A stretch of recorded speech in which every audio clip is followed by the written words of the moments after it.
Welcome back to Tastemaker Talk, everyone. I am Candace Probst, COO of Tastemaker Conference, and we're ready to bring you another episode that helps you elevate your food blogging biz. Before we get started into our conversation today and introduce you to our guest, we wanted to take a moment to express our condolences and support for everyone who is suffering loss in the face of the California wildfires. We know that many of our attendees and sponsors are impacted by this disaster, and our community is here to help in any way we possibly can. An organization close to our hearts, World Central Kitchen, is taking donations to provide food to first responders and displaced families in California, and we're going to drop the donation link if you'd like to support. We raised over $10,000 for them for meals on the front lines on the Ukrainian-Poland border. I had family there and lived there, and that was dear to my heart. And so we are, of course, happy to be working with them again to help families in California. And specifically, we'd like to send our love to our sponsors, our sponsor Michelle at Supercubes. They lost their home in the fire. And so if you feel the desire, you have their product and want to share it, I know they're looking for that help right now. So um, in other news, Tastemaker Conference 2025 is just next week. And for those of you listening who are attending the conference, the Whova event app launched today. In it, you'll find all the information you need to prepare for an amazing event experience in Las Vegas. So check your email for instructions on how to download the app and access the event, and make sure you get in there and start signing up for one-on-one meetings with sponsors. They are going to go quickly. I know last year, Haley from ConvertKit, which is now Kit, was booked the full 2 days every 15 minutes. So with over 600 attendees, I would recommend grabbing those spots as soon as you can so that you can meet with the different sponsors and brands that you'd like to meet with. I know our friends at Chicory have a lounge, and so they would love to see you, especially. So speaking of sponsors and Chicory, we're so honored to be joined by Joey Petrarca. Is that how I say it, Joey? Sorry, yep, you got it. Okay, perfect. From Chicory for today's episode, Chicory is the only end-to-end contextual commerce media platform that enables food-focused bloggers to maximize the value of their recipe content with hyper-relevant in-recipe ads and high-performing shoppable recipes. Recipe technology at 70 plus leading retailers. Very exciting. Our contextual advertising and shoppable solution can be found, or theirs can be found on 5,200 plus recipe sites, including Food Network, The Pioneer Woman, and Delish. Chicory's innovative and ad formats and help enhance the reader experience and make it easy for bloggers to earn revenue on their recipe pages. Installation is simple and no minimum site traffic is required. So pretty amazing, and definitely the social proof is there showing who uses it, who trusts Chicory. We've had them as a sponsor for a few years and we just adore them. So Joey, welcome to Tastemaker Talk and thanks for being here. Can you tell us a bit more about your role at Chicory?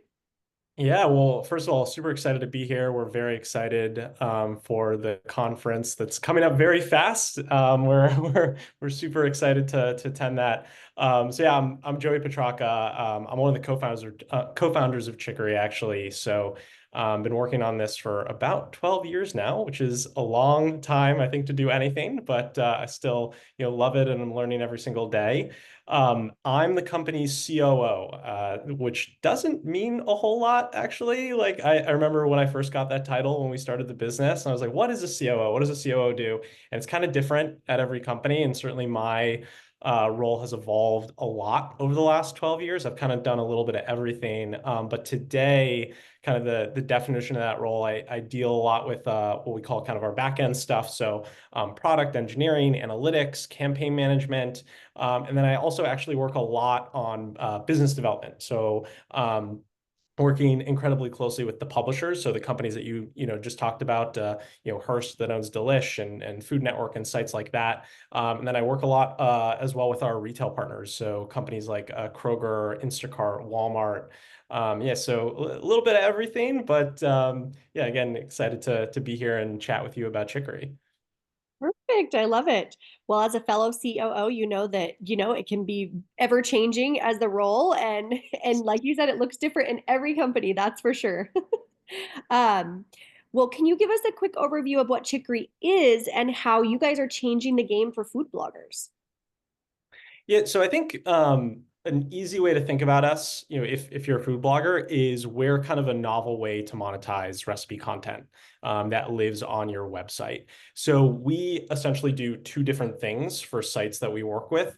First, and this is actually how we started the business, we make recipe content shoppable. So if you go to any of the sites that we work with, like foodnetwork.com, you scroll down to the ingredient list, you'll see that little button that says get ingredients or shop recipe or something like that. And so we monetize, through that capability by basically bringing e-commerce to life on the sites that we work with. And then the second thing that we do, which has become much more important, especially over the last 4 or 5 years, is we have unique ad placements and advertising opportunities that will live on those sites as well.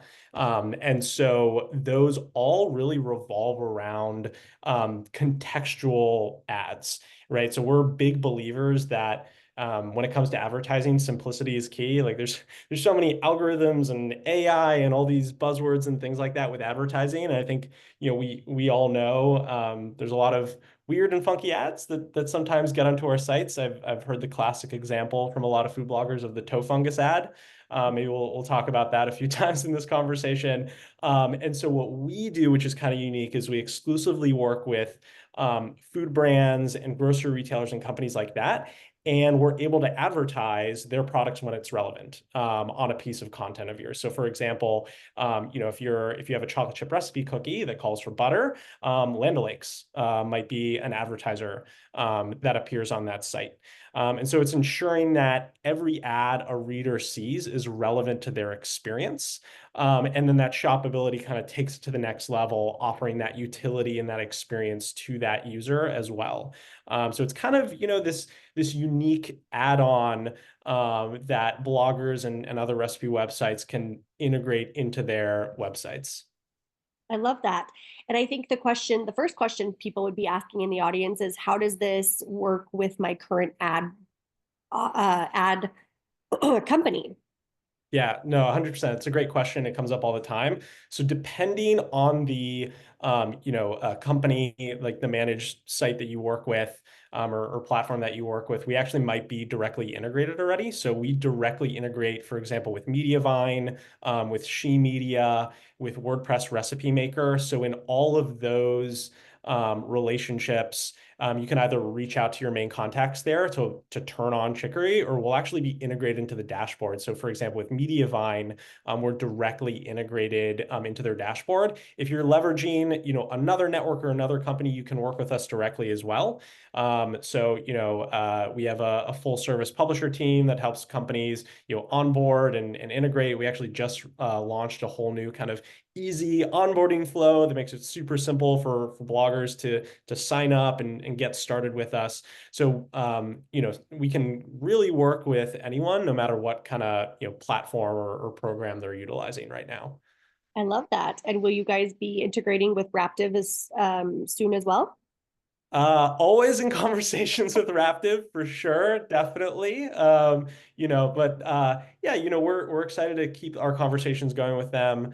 We're not directly integrated yet, but certainly we're having ongoing conversations with them and are excited to continue those discussions.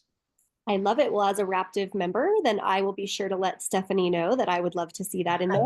So I could just click that slide button over, and they'll also be at Tastemaker. So you guys should schedule a 15-minute one-on-one with them there and say, she Yeah. told us to No, do that. 100%, 100%. I think we're definitely meeting with them at Tastemaker. And I should say, a lot of Raptive bloggers absolutely do leverage Chicory. And so you can still directly install us and work with us if you are a Raptive blogger. We're just not directly integrated into their platform. Good to know, because I think those are the questions people first ask is, how does it work with my current ad network, and which ones are you with, and how's Oh, that look? yeah. So with that being said, we've answered kind of that question. So hopefully that's helpful for those of you listening. What inspired you to start Chicory, and what gap in the market were you aiming to fill?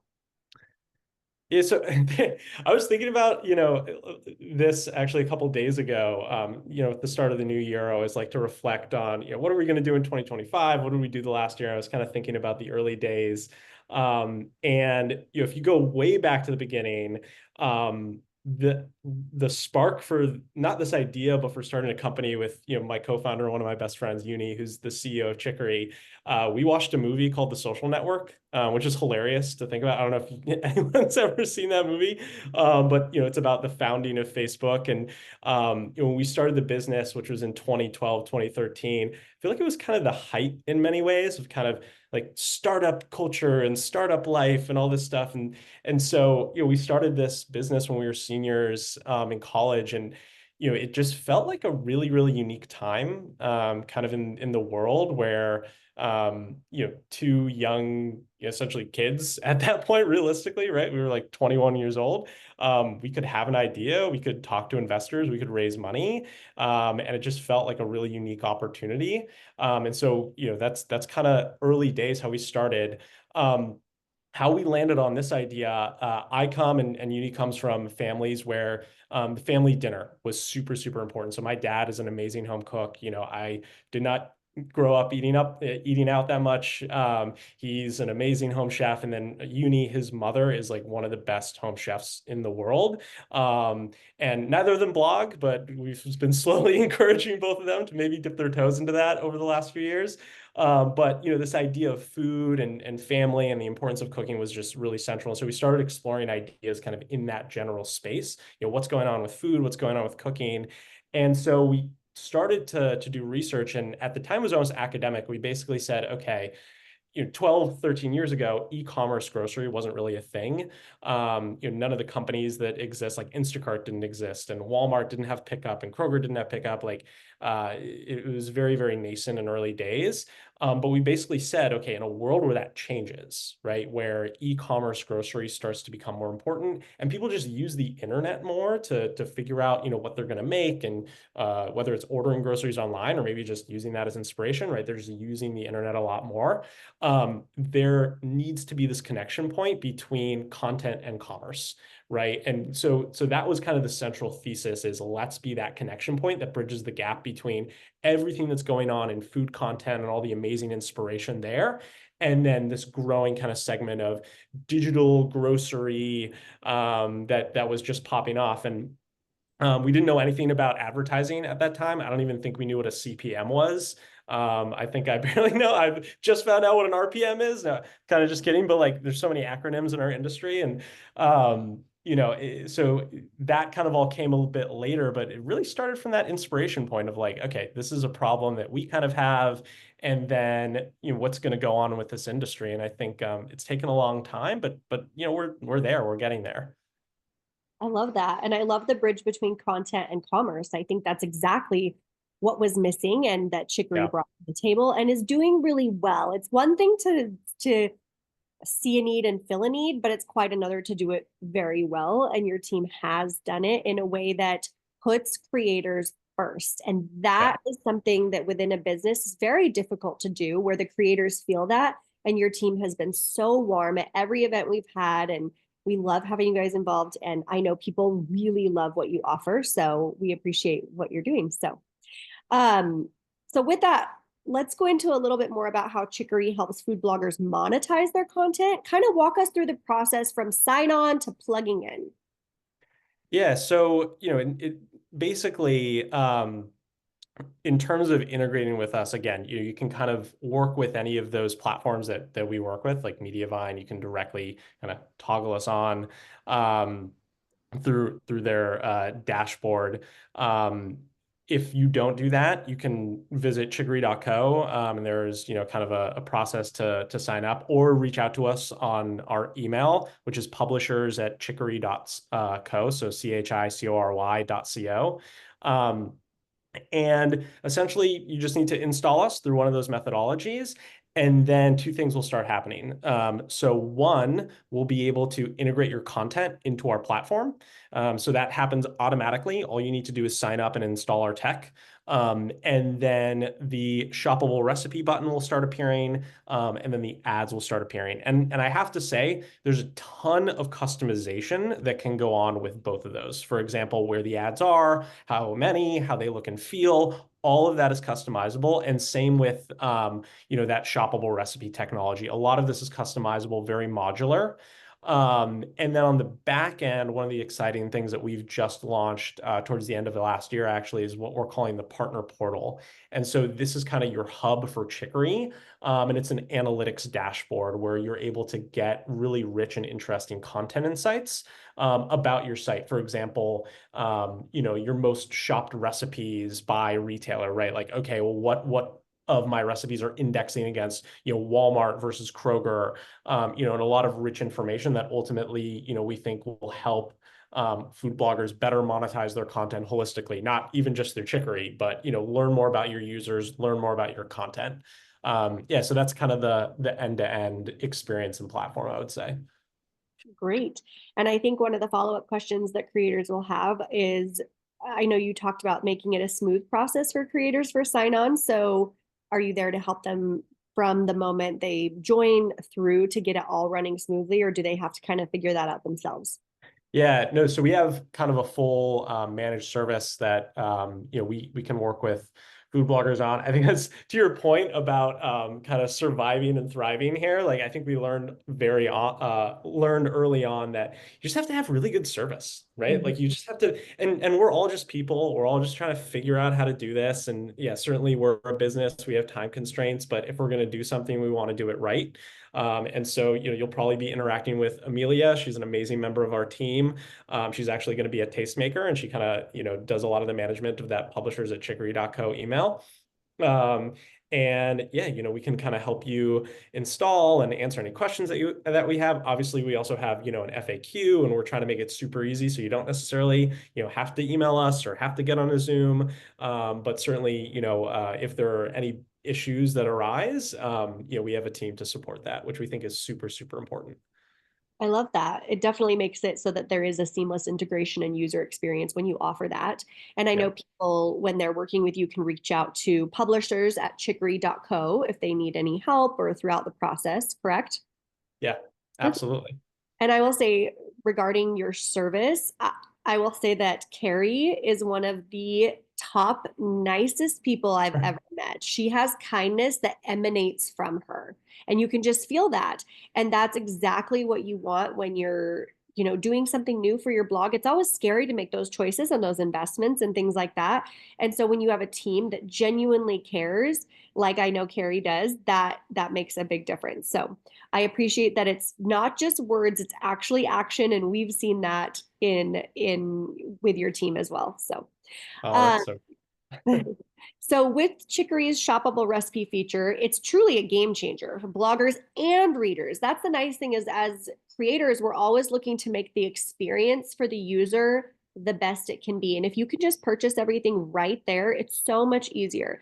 So tell us a bit more about how this works and what kind of feedback you've received from bloggers and their audiences about this experience.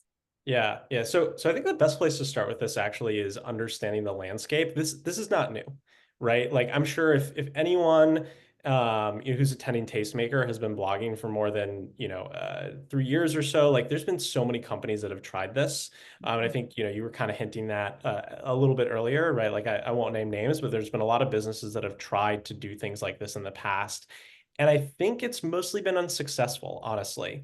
And I think the reason for that is it's really about, first and foremost, making sure that that user experience is clean, is not cumbersome, does not affect your site speed, like all those basic things that we know that food bloggers care about. And then on the other side, making sure that it actually monetizes for you. Because at the end of the day, even though it's a food blog and it might start one way or another, like we're all running businesses. Like every single person here is running their own business, and I think we recognize that. And it's all about hard choices as well, right? Like, okay, if I install this, like maybe I can't do this or something like that, right? And certainly we don't believe in those kind of false choices to a certain extent. But it's all about making sure that this works for the bloggers. So from a user experience perspective, we're integrated with 70 plus retailers. That's where we always started, is at the end of the day, we want to be integrated with so many different retailers that no matter where you are, really in the United States, we want to be able to have a retailer that works for you, whether that's, a local retailer in the Southeast or somebody like a national retailer like Kroger, Walmart, Instacart, somebody like that. So we're always looking to integrate new retailers and bring them onto our platform. Um, and then, from a monetization perspective, that's really kind of where we unlock the combination of how we monetize the shoppable recipe feature, and then in combination with our ads. I think we understand, and honestly, there's been a little bit of a bad taste left in some people's mouths around kind of the affiliate model that a lot of the players that have done this, and you're earning like pennies on the dollar, right? You'll install this thing, it's super exciting, it seems like it's great, and then you look at the dashboard 90 days later and you've made like 15 cents or something, or $2. And everything that we do really needs to be meaningful. And so we don't, while we can enable some affiliate stuff, and we do that particularly for some of the bigger sites that we work with, based on your relationship with like a Walmart or an Amazon or something like that, it really is about how does this match and meet advertising dollars, right? And so rather than it being pennies on the dollar, like how do you think about this in terms of CPMs and RPMs and stuff? And so that's where we think we've really been able to win. And it's not just this like small thing where I'm making 15 cents. Like it should be something that's compelling enough to live alongside the other things that you're doing with a Mediavine or with a Raptive, if that makes sense. Well, I think that's great. I think that's really great, and that you guys are offering that. So with there's so many functions to Chicory that make it really successful. And one of the key functions is your capability to connect bloggers with brands, which bloggers are always wanting to do. So can you share some of the tips on how bloggers can maximize these opportunities to also increase their revenue? We talked about, making sure that that revenue is the highest it can be. So this is another opportunity that you offer. We'd love to hear more about that.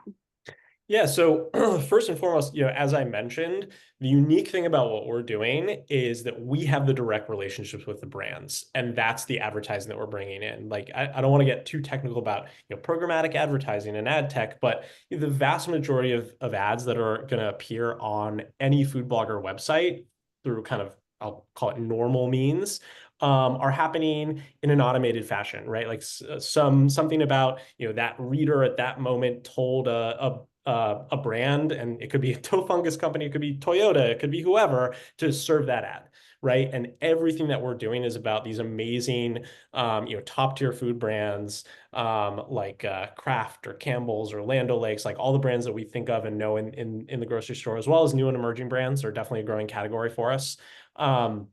And bringing that advertising into your site. And so inherently right there, the ads and the brands that you're going to be working with through us are those companies that you want to be working with, right? Like they're the companies that we think should be advertising on food sites, right? Like Kraft should be advertising on food sites. Should Toyota? I mean, maybe, but it doesn't always necessarily make sense for a lot of these ads to show.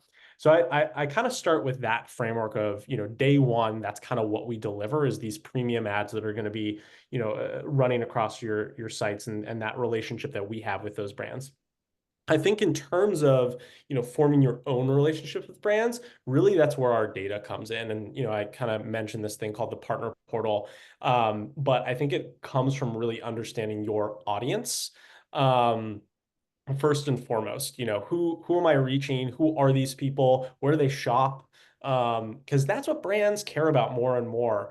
As particularly as more of their dollars go into digital and these more actionable areas of online advertising, they want to understand like, okay, who are you reaching?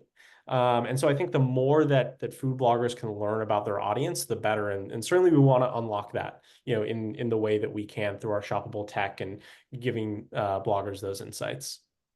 I love that. I think that's great that you're providing so much more than just the installation and doing those things, getting them going. You're going above and beyond to provide more. So, with that, and with your close relationships with those in the food space, I love that you're working with Land O'Lakes and all those big brands. What are some of the trends that you're seeing in the food blogging and online grocery industries in 2025, and how can bloggers stay ahead of these trends? Yeah, man, it's kind of, I think we all know this is a little bit of a scary time to be a blogger. I think for our clients, it's also a little bit of a scary time to be a food brand, unfortunately. So, again, as we head into the new year, I'm thinking a lot about trends and the things that are going to happen this year. And, from my perspective, there are kind of three key things. Like if I was a food blogger, these are the three things that I would keep in mind and worry about. So first, and this is hopefully not new to you or anyone in your audience, but changes in search and search algorithms. So we had all the helpful content update stuff. We have Gemini that's happening. In some ways, it feels a little bit like Google wants to end the open internet that's been around, since the late 90s. I know both Raptive and Mediavine and others are super involved, in those conversations and trying to figure out the future of open web advertising. But that's a real threat. I mean, I think that that's an existential threat and challenge to the business. And so, as I think about that, the way that I like to think about it is we cannot let these algorithms control our destiny, as food publishers. And for Chicory as well, like I don't want, because we depend, in many ways on the traffic that our partner sites get. And I don't want our destiny to be controlled by, Google changing something in their algorithm. I mean, it's almost ridiculous, right? Um, and so the more that we can diversify, both in terms of our site and where traffic is coming from outside of search, outside of Google, but then also monetization outside of traditional kind of programmatic advertising. And again, I think selfishly, that's where something like Chicory can come in, where we're not part of the normal kind of ad ecosystem. We're something new, we're something unique that we're bringing to market. I think, that's a huge trend. So that's number one. The second thing that I'm thinking a lot about is, again, not really new, but maybe a little bit forgotten over the last 6 months or so, cookie deprecation and changes in privacy legislation. So websites, even though this has gone away a little bit, it is still happening. Many states are moving towards more strict privacy legislation that will make certain types of digital advertising harder. And Google is going to be ending the cookie. It's not going to be in as big of a bang as we all thought, but making it harder to be able to target people on the internet is absolutely happening. It's already begun. And so websites still need to have a strategy here and to diversify monetization outside of standard display advertising, which is again what we call kind of the majority of ads that are going to appear on your website. And so the more that you can diversify your audience and revenue to other channels, I think the better. And the more that we recognize that these things are going to have unintended consequences, whether that's, maybe in some instances higher CPMs, but, maybe lower RPMs or less traffic or something, like I think we just need to be prepared for change. Um, and then the third thing, sorry, I have a lot of Good. predictions and things I to love worry it. about right now. The third thing that I think it's important to know, which I think food bloggers don't have as much insight into, is what's going on in CPG advertising. I Yeah. think the good news about your sites is that you're not necessarily dependent on this, right? I already brought up the example of Toyota serving an ad. I don't know what percentage of ads on food blogger sites are from what we call CPG, right? So consumer packaged goods. That's all that we work with, right? Are those kinds of companies. I'm guessing it's not a very high percentage, which is good. It means you're diversified, but certainly, the brands that we want to appear on food sites are food brands and grocery brands. And there's a lot that's happening in that industry right now. Honestly, from a macroeconomic perspective, it's crazy to think about this kind of stuff, but a lot of things that have gone on since COVID around supply chain and inflation. They've really challenged the existing kind of food brand ecosystem.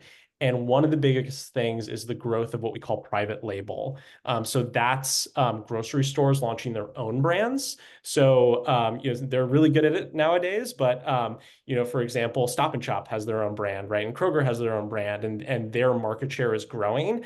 And that's been a huge challenge to companies like Kraft and General Mills and Campbell's. And so their market share is decreasing, and so in some instances, their marketing dollars, are challenged as well. And so, it's a little bit unclear what's going to happen there or how that ultimately is going to affect food publishers. But when these companies face challenges, marketing budgets do get cut. And so that's just something to keep in mind as well. And it seems like, we're hopefully kind of turning a corner with some of those things. But yeah, it's been a little bit challenging for sure. We know certainly a lot of our clients have had a lot of struggles this year and expect issues in the first half, or sorry, last year, and expect some struggles in the first half of this year. Yeah, and I think we've seen that a little bit, but I feel like, talking about these things and understanding helps all of us. So I would like to expand upon the private label. Do you feel like that those are going to start taking over some of the ads, or do you feel like they're just how are they going to promote Yeah. that? Obviously, they have their stores to promote it in, but eventually that's going to be the same thing as a traditional brand, correct? It's tough because they have lower margins. I don't want to get like too technical and stuff, but like a regular like craft, they have really good margins on their products, right? Because all they have to do is like produce and then market their thing. Running a grocery store is not profitable. Like they make like 1% margins. They skim by. Anyone that's ever, opened up a restaurant or something like that or has experience with that understands how slim margins, a restaurant business has. Grocery is the same. And so as private label actually helps them have higher margins, but it's a little bit unclear. Um, it's interesting to look at Europe and how the US and Europe are different in this regard. So Europe has a very high percentage of private label. Grocery shopping is also very different in Europe because, a lot more people shop day of, and there's a lot more like small producers and small stores, right? You have your butcher and your cheesemonger and stuff. Those are truisms. We like to think that that's how it's really how Europeans shop in many ways, right? So they don't rely as heavily on traditional grocery stores. But in traditional grocery stores, private label can make up to like 70-80% of sales, which is crazy. In the US, it's like 10-20%. It's much, much lower. And we were at a conference maybe about 6 months ago, and there was the retailer, a CMO or a CEO of a major retailer in the United States, and he said, I want to be like Europe. Right. I want to move to 70% private label because the margins are just so much better for them. So will that translate into more sales and more ads? Yeah, I'd like to hope so. But there are challenges there. None of these things are insurmountable. I think we just have to pay attention to them. And I think the good news about this one is, you should rely on companies like Chicory or Raptive or Mediavine to care about these things. Like you need to do what you're focused on, which is, building your audience, creating those connections and creating amazing content. You don't necessarily need to worry about Craft's marketing budget. But I do bring it up because I think it's helpful to kind of understand, hey, what's going on in advertising? What's driving the decisions of, why does this ad appear on my site versus not? And there's just a lot going on in that space right now. Yeah, there is. And I think that the further we get into the creator economy, I'm sure you're seeing this as well. Creators do not want to just be in the dark. They want to understand when they start a new service, Yep. they're not saying, okay, you just do it for me. They're saying, how does this work? How does this make me money? Show me how to do it. They are now looking to be the ones who understand their site, our economy, everything just as much as the experts. They are truly looking into that. So I think it's great. Um, which is great that we're wanting to have that education and wanting to do more of that because then we're more aware for when things do happen on how to handle that. So, Yeah. um, all right. With that being said, what are your experiences? We're talking about creators here with some of the most successful bloggers. What are they doing that is helping them see success, and what can others learn from them? Yeah, I think the biggest thing that stands out where we see really successful creators and bloggers is folks who are finding and developing their own niche and specialty. And so I think it's just really foundationally important for, people who are running this again as a business to go back to the beginning and be like, okay, why am I doing this? What makes me unique? Because ultimately, I talked about audience, understanding your audience. That starts with you and who are you attracting, right? What kind of audience wants to visit your site? Why? Why are they visiting your site? And so the folks that are most successful are really leaning into that. And so they're honing kind of their craft, building that dedicated audience which is just going to have effects across the board. I talked about not as being reliant on SEO, but that still matters, right? And so, being an expert kind of in your place, in your vertical, whatever that is, in your niche, is just super, super important these days, more so than ever. And then building that direct audience relationship, ultimately that's going to allow you to monetize in different ways, right? Like if you have an audience, and we've seen this, a lot of food bloggers do this extremely successfully over the last few years. You can launch a cookbook, right? Like you can do interesting things because you have that audience that trusts you. You've built your brand, and you can work with that audience that you've created to figure out, okay, what other services or products, can I provide? And I think we just need to do that more and more, rather than being so reliant on, the ad revenue and obsess over the RPMs and stuff. We just need to diversify beyond that.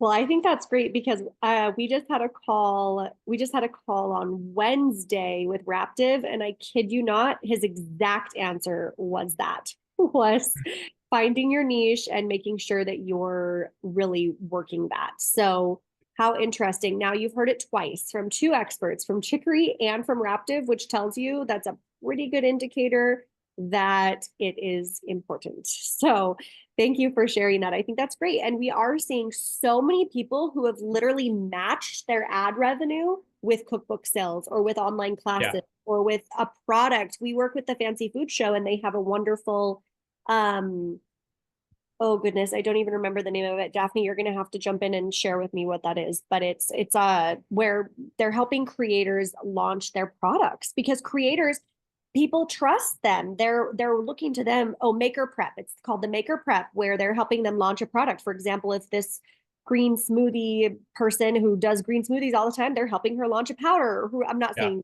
specifically green smoothie, who just somebody, any person. Or if someone is really great with coffee, they're helping him launch a coffee line or whatever that may be, which is pretty exciting because that is exactly what you're saying is making sure you have that niche and using it to your advantage to Yeah. diversify your income. Because I think there's a tendency for all of, for any food blogger to be like, my site is my business. Yeah. That's not true. You're your business, right? You're building a brand. And I think that a lot of people lose track of that. I think this is happening in almost any other industry, right? We become so reliant on the platforms, like whether it's Google, whether it's Meta, whatever, to kind of drive traffic and do these things. But the more that you can control your own destiny, which is having an authentic relationship with the audience, the more you can win, right? And that's as simple as collecting email addresses, right? Like, how do you actually form a relationship with people where they want to hear from you? And then, starting there, having that reason why they're going to give you that email address or sign up for that thing, and then building more interesting business models. So, okay, if RPMs dip because of cookie deprecation or something like that, okay, yeah, sure, that affects you, but it doesn't affect you as much as, wow, the only thing I was doing was optimizing my website. No, Right. you are your brand, you are your business. Build that audience, build that relationship. Right. And I always love the reminder. I think after Tastemaker, it's a Tastemaker conference, it's always like a fire hose. People are like, wow, that was so much information, wonderful information, but they kind of go, oh, there's so much I'm not doing, or there's things I could be doing. You're absolutely right, but never run faster than you can walk. Like take a moment Yeah. and choose what's going to work best for you. Because what you don't want is to start six different things and have none of them be successful. Find the one that works best for you. I had my friend Kira from Kira's Bake Shop. She's the four-time ever Cupcake Wars champion on Food Network, and she did it all gluten-free. Yay! I love it. But she told me, and I've never forgot what she said. She said, Candace, you do not expand until you are busting at the seams. She had a tiny bakery when she Yeah. won Food Network, and it was busting at the seams. But she did not move to her larger bakery until she literally could fill it and fulfill orders and pay all the things that she needed to. And I was so impressed with that because I think we have a tendency in our community to maybe do things before we should, hire before we should, just because we're worried everyone else is doing it, right? So I love Yeah. that Chicory is a great option for diversifying our income without a whole lot of upfront investment, which is great. So for those of the listeners who are excited to get started with Chicory, which I'm one of them, and I will email Carrie after Carrie, we need to get this set up for me. I don't know how I haven't done it yet. But what steps can they take today to get started? Yeah, so I think the easiest way is, if you're on one of the platforms that we talked about, Mediavine, Shemedia, WordPress Recipe Maker, you can install us directly, from those dashboards or reach out to your representative there. They'll know all about Chicory and can get you set up. If not, visit our website. So chicory.co, so that's chicory.co. We have a blogger page where you can learn more about Chicory. And then you can also always just reach out to publishers at chicory.co for more information. Perfect. Thank you so much. Okay, so we have a question here from Haley. Haley said, I had previously signed up with Jupiter and considered now switching to Chicory. How would you say you're different and how would I go about switching over? Which you kind of talked about switching over, but how would you say you're different? So I think if I understand Jupiter correctly, it's been a little while. I remember them coming up a lot in a big way a couple of years ago, but I haven't heard about them too much in the last year or so. So I might be a little bit outdated, but I think it was primarily around monetizing social and trying to figure out how we could do things there. Um, so we're not touching social at all. We're still really about, your website, kind of that main place where you're generating revenue. So I don't necessarily think that it's an either or. I think that you can explore kind of both partnerships. And maybe it's too much to work on both at once. Again, that goes back to the bandwidth thing, and maybe cutting back on all the things that we're all doing. We all do too much. I think it's human nature. But I don't think it's necessarily too competitive with what we're doing, which is more on your website. I love that.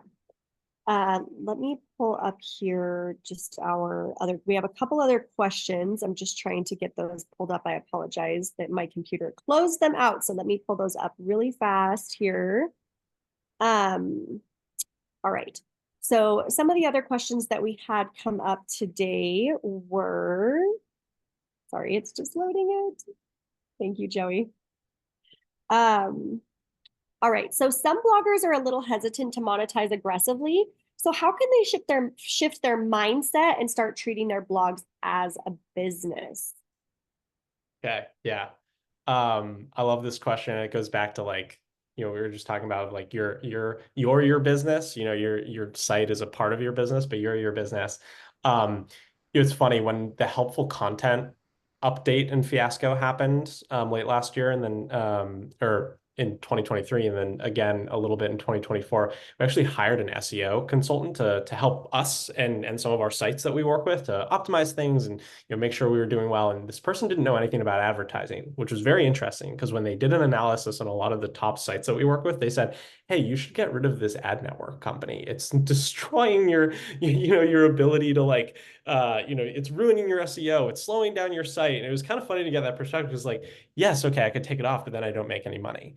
And so I think it's about finding that right balance, which I know is a little bit of a cop out and not a great answer. But I think it's easy to take a look at certain sites and stuff and be like, wow, I don't want my user experience to be like that, right? Like I think we all know websites out there and blogs that there are too many ads, right? There just are. It's overwhelming. It's not a good user experience. And I do think that there's some tension between you as the owner of your audience and the user experience and then the RPMs. And so it's a little bit of like penny wise, pound foolish. Like, okay, maybe I can get higher RPMs today by putting a bunch of ads, but what does that do to my audience? And so I fundamentally believe that forming that relationship with the audience so that you can do more of those interesting things outside of just your website, that's more interesting. And I think that's where we should go. So I think it's about, but I understand how that's overwhelming to even begin with because you're like, oh, I don't want to monetize this in a way and have my site look like this or something. And I don't think it has to. I think you can find that right balance that works for you where you're able to still have a good user experience. And you don't have to go all the way and have so many ads that I can't even see, whatever you're writing about. I think it's all about a balance. I love that. I think that's a good reminder. And like you said, I think the biggest takeaway from today is to go back to remembering that you are your business. That's a huge thing that people need to remember. It'll Yeah. help the decisions easier on where you should invest, how you should invest, and at what time. I know that that's been something personally that would love to do YouTube, but I had little ones at home, so that really wasn't an option at that time. And when they are in school, it's a lot easier to record video without little ones' voices in the back. And I'll miss that though. That's the hard thing is, it's a little bit of a balance of your business and then also your life as well. Yep. So Chicory offers data and insights to bloggers. So what are some of the strategies that bloggers can use to make their content more discoverable and profitable? Yeah, so discoverable, profitable. Wow, that's a big question. I mean, Chicory is a part of it. Like to be honest, right? Like there's only so much that we can do to help you. We offer insights, we offer monetization. Um, and so I think the interesting thing about how we intersect with that is being able to understand which content is actually affecting users, right? And what I mean by that is what is driving RPMs, what is driving monetization, what is driving interaction with these e-commerce experiences like the shoppable recipe tech, that level of insight. And you then being able to leverage that and utilize that to, plan out your content calendar, right? Whether that's, well, okay, what am I going to promote on social? Or, okay, I'm seeing that this chocolate chip recipe is really resonating, with this kind of user. So maybe I should, launch a new one, right? Or update that old post or something like that, right? So I think it's about leveraging the data that we have and intersecting it with the tools you already use. I think that's great. Well, thank you for answering. I know that was a big question. Yeah. Oh, how do I make money from, from my blog? It's big. It's Yeah, important. it is. And it's one of the top ones. So, well, with that, I think that that answers kind of the questions that we had. So I want to say thank you for joining us for episode 19 of Tastemaker Talk. We're feeling so inspired by the ways Chicory is helping creators succeed. Where can our listeners connect with you and learn more about Chicory?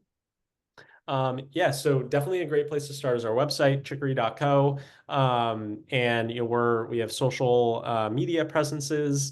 I won't pretend to know all of our handles, but I'd visit our website. You can click various links from there. And then you will be at Tastemaker. So Brian and Amelia from our team will be there, as you already mentioned. So we're super excited about that.